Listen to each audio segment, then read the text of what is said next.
Halloween book trick or treat. This is a 2-week promotion. Some students could maybe use guidance to expand their book checkout choices. I've only had 10 months experience, but I swear some kids take out Ripley's Believe It or Not or Guinness Book of World Records and nothing else all year long. One parent even sent a note asking if some different titles could come home. For week 1, here is how it works. There will be 3 bins or baskets of books. One is all picture books, the second a mix of picture books and chapter books, and the third is all chapter books. Put a number on a sticky note on each book. Put corresponding numbers in a pumpkin for each bin. If possible, use 3 different colors of sticky notes. At checkout, students pick a number from the pumpkin for their basket at their reading level and find that same number on a book. It might be a trick or a new treat.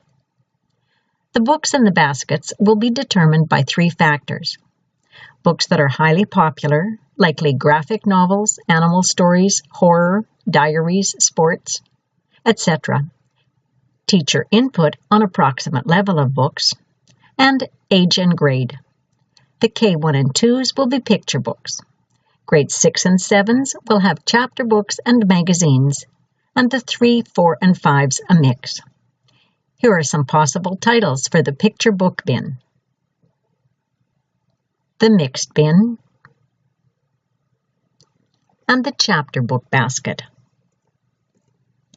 When a student returns books the following week, that's week 2, she or he will be asked to discuss with a partner. Was this book a trick or a treat? Could you get into it? Might you choose this kind of book again, or this author?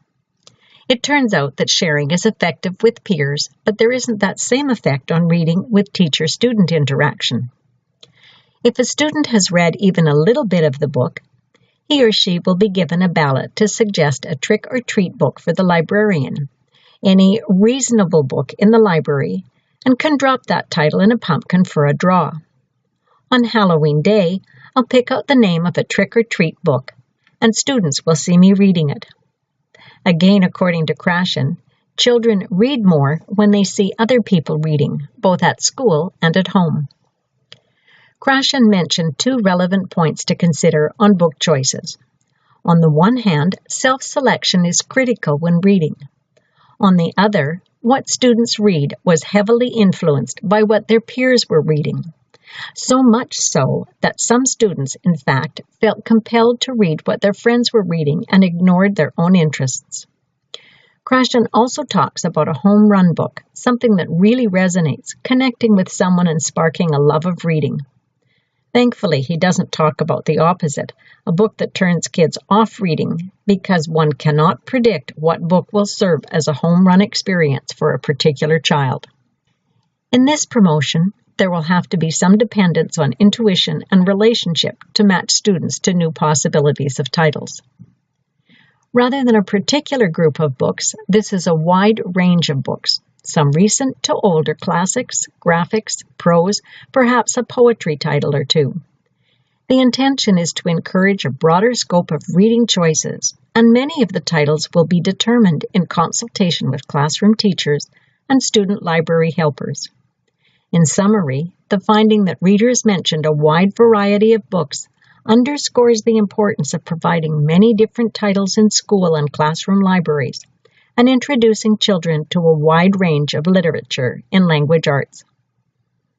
This promo sounds like it could be so much fun. If successful, perhaps we will try it again in February and take a blind date with a book.